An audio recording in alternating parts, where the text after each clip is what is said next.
Hello and welcome to my spoiler review for Indiana Jones and the Dial of Destiny, where we have significant spoilers to discuss. That ending, shocking and divisive. I myself am torn, within myself about the ending. I kind of liked it and it haunts me, but I think it's all wrong for Indiana Jones. And I'm curious to hear your own thoughts down below. This is the spoiler review, so let loose in the comments. All right, so to understand the ending, you really need to understand the beginning of the film because it's all about getting Indiana Jones to such a low point that he tries to make the decision that he does in the end. And they really put Indiana Jones through the ringer. I felt so bad for him. In my non-spoiler review, a number of you said in the comments that the movie made you sad and feel very bad for Indiana Jones. And I agree with that. I thought the movie was quite depressing. And it kind of put me in a funk that's lasted, even after having seen the film into the next day. I saw it last night. So archaeology, no longer respected. Was it ever? Indiana Jones, the franchise, made archaeology seem like this rock star profession. Are there not still museums? Do they still not need stuff in the museums? That makes no sense to me, that suddenly archaeology was uncool. But they did have this idea that everybody was now looking to the stars, AKA space, which I think is interesting. And even more interesting and ironic is that to make matters worse, the United States, etc., used Nazis to get to space. The very people that Indiana Jones had been fighting.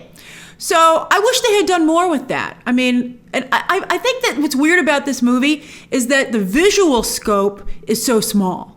Things take place in small rooms and very, very small view of cities. But intellectually, the movie is actually quite broad in scope. And so it doesn't fit. You're like, there are all these great, wonderful ideas roaming around, and yet you're not letting us out to explore them. So I think that's a problem with the film. I'm like, some of this stuff is really intellectual and clever. And if we're going to do this, let's do it. Now, Dr. Jones is also being forced to retire. Again, this could have been a really interesting statement about the problems of forced retirement. But Dr. Jones looks so happy to get out of there, you can't make that argument. He was like, see you losers. And I was like, oh man, what a jerk. I felt bad. I thought his students weren't very nice to him, but his colleagues did seem to be very kind. He doesn't have one student who's into archaeology. Come on. Nobody knows who this guy is. Wasn't he world famous? All right, then on top of his career problems, this is really where it starts to get even so bleak. His son was killed in Vietnam, and that loss drove Indy and Marion apart. Remember, of course, they got married at the end of Crystal Skull, but now they're getting divorced. And Indy lives alone in a tiny apartment in New York City with rude hippie neighbors. And he goes full on Mr. Wilson, although I was on his side with this because they were blasting music at 8 in the morning. I don't care if it's Moon Day. That's ridiculous. Is there not a landlord? And by the way, what happened to Indiana Jones's father's house? That was a lovely house. Did he lose the house? It got ransacked, not burned to the ground. I don't know why he just didn't go and live there when he got divorced from Marion. I guess he needed to be at the school, but the school didn't care about him. What about the university that he was teaching at that was right near his dad's house? Because they were his house. Oh, he lived in a house. But they were houses. They were houses in Last Crusade. What happened to him? Why did did Marion get the house? That seems uncool. All right, so in the end, the very end of the movie, when they this is how much I cared about Indiana Jones. I was like, man, let's roll up our sleeves and look through your assets because your life is a mess. All right, so in the end, they travel back to 212 BC, to ancient Rome, which had kind of been spoiled by on-set photos that were taken showing Indiana Jones running around with a bunch of Roman soldiers. But it was pretty interesting to actually see it. And he actually gets to meet Archimedes himself, who is the one who built the Dial of Destiny.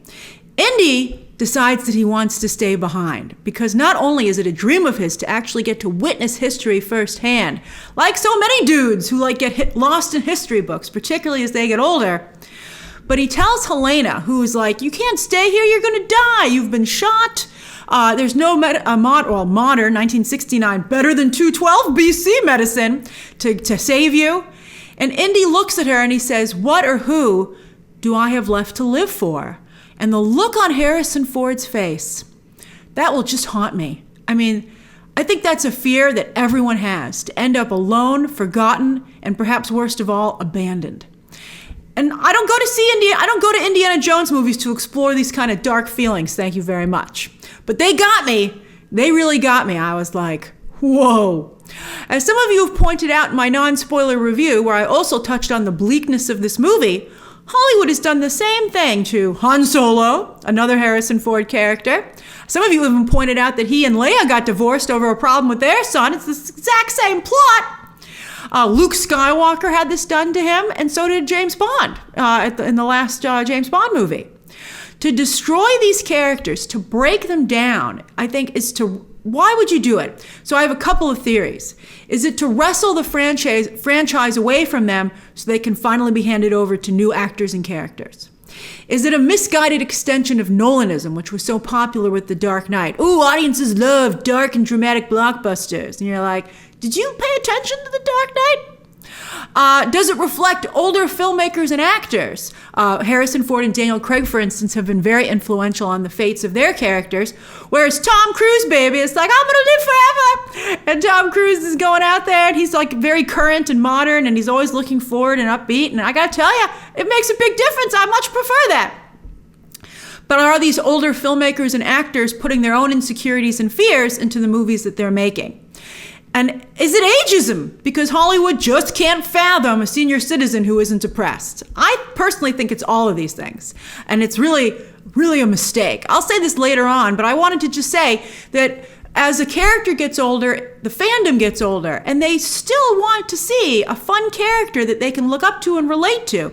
You know, I don't understand why that's so hard for Hollywood to understand. All right, now we've seen plenty of time travel in movies over the years, from Back to the Future to most recently The Flash, which is inspired by Back to the Future. However, I thought it was sort of neat that with this movie, there was no fantasy to the time travel, and it really felt like you'd entered another time, underscoring that humans have always remained the same for all this time, but the only thing that really changes is technology, style, and society. That was fascinating to me. So when Indy says he'd like to stay, or Mads Mikkelsen's Voller shouts out in horror that he can't be stuck here, you really feel intensely both of their emotions. What would it be like to be thrust 2,000 years into the past?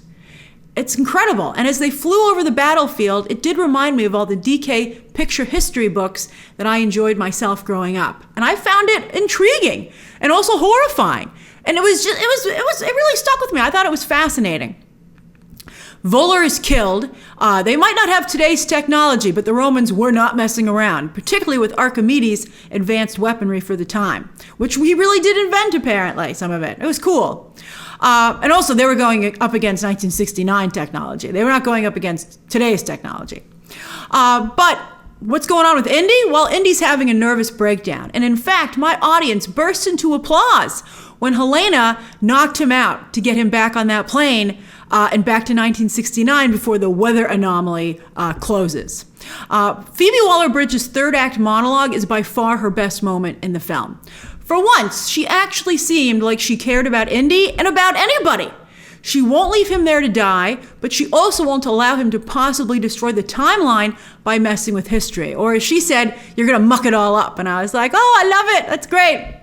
He has to go, but he won't go. So in this one instance, her knocking him out was totally warranted.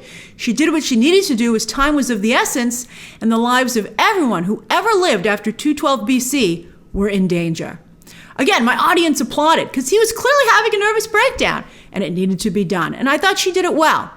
But that look on Indy's face when he decides he wants to stay, and that he was just at that low a point, and he was willing to stay in 212 BC, even though it meant he would die. That really stuck with me and will probably haunt me forever.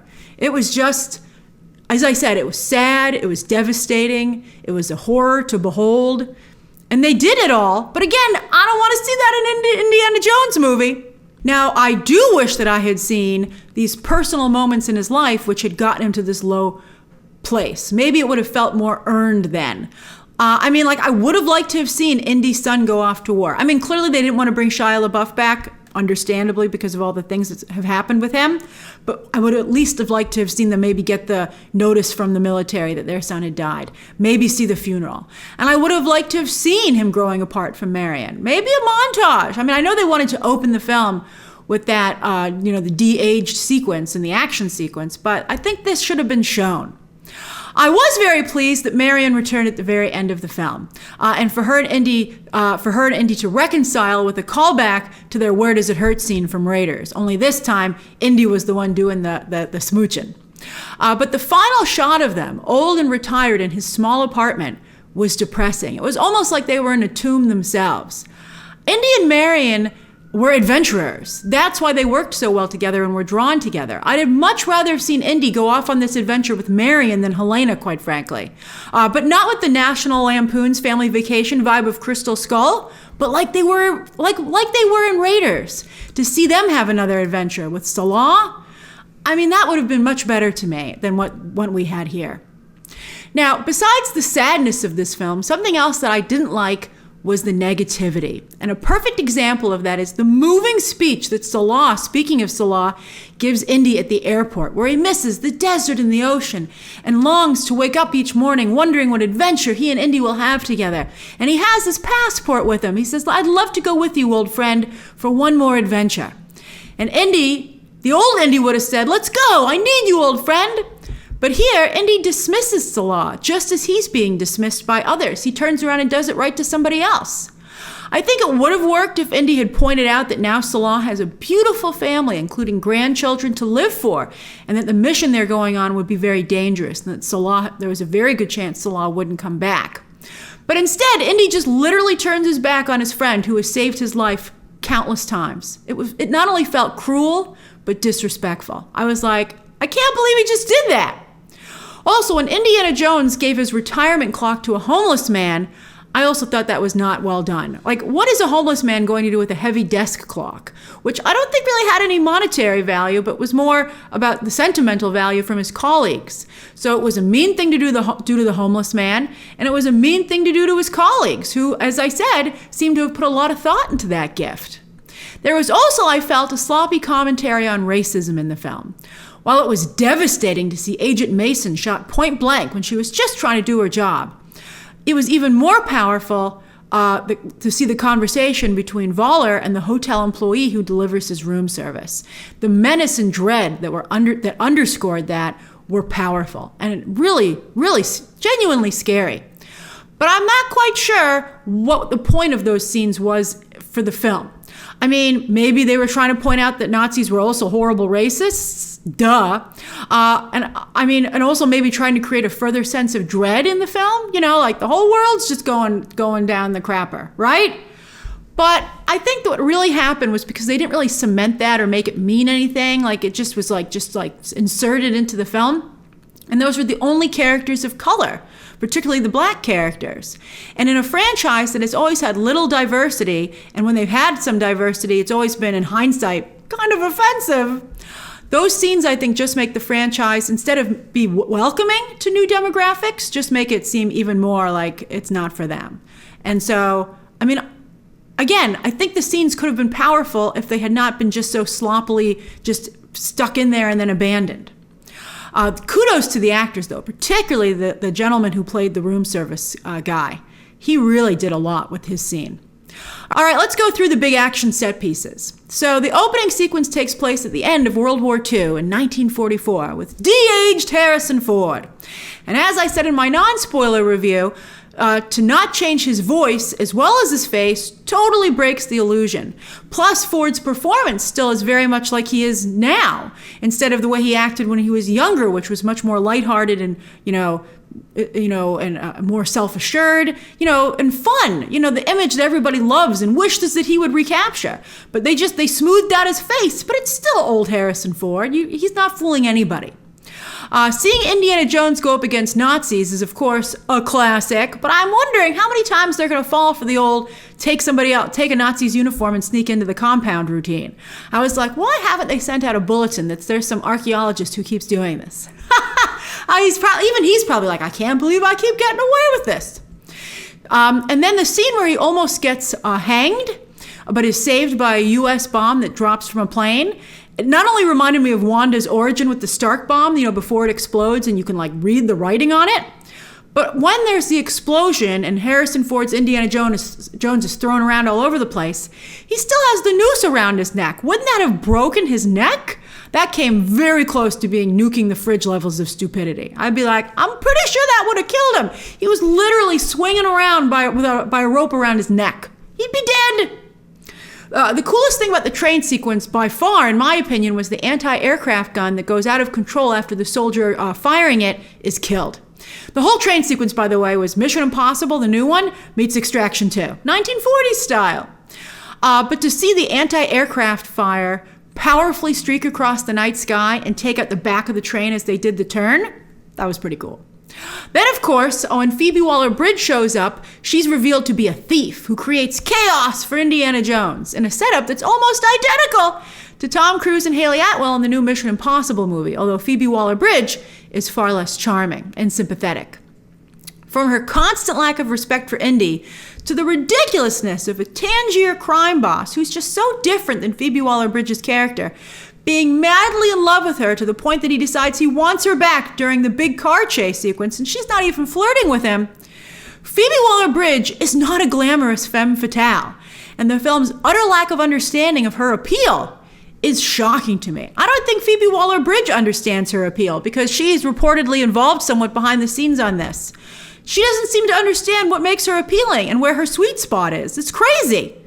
Clearly, you're supposed to feel bad for her Helena, that the dial of destiny drove her father mad, and that she blames Indy for not having a father growing up because Indy let her father keep the dial rather than putting it in a museum, which has been his catchphrase. It belongs in a museum, so why didn't he? But again, show don't tell. We never really see what that did to Helena or how it put her on the wrong path. She just seems spoiled and entitled. I liked the ticker tape parade a lot. That was so cool. But the heroes of the future, astronauts in a car, directly contrasted with the hero they were replacing, an archaeologist on a horse. That was pretty cool, the past versus the future. But more could have been done with that. Again, I think that was like the germ of a really great idea, or a seed, but it wasn't allowed to bloom. I was like, that's great. Oh, we're done with it already? The visual of all the falling confetti was really cool. And as I said in my non-spoiler review, something we haven't seen before in any other movie. So it was particularly thrilling. You're like, what a great idea. So fresh. None of the stuff in Tangiers, though, worked for me. The interior of the hotel was clearly a set on a soundstage, and the auto rickshaw car chase was not particularly exciting or humorous with bland, muddy visuals. I was like, this is really bad. And it went on for too long. As for the deep sea dive, what a waste of Antonio Banderas, by the way, who is now constantly channeling Puss in Boots. I was like, is that Puss in Boots? But there were two good things here that I liked quite a bit. I liked that there were a lot of eels in the sunken shipwreck, which of course are underwater snakes. Although I felt genuinely bad for Indy when he was attacked because he was actually terrified. I'm glad Phoebe Waller-Bridge came back for him. When she seemed to leave him, I was like, this lady's awful. But boy, I was like, you gotta help this guy. He's having a panic attack. And then when Helena decodes the location of the Archimedes Tomb, right?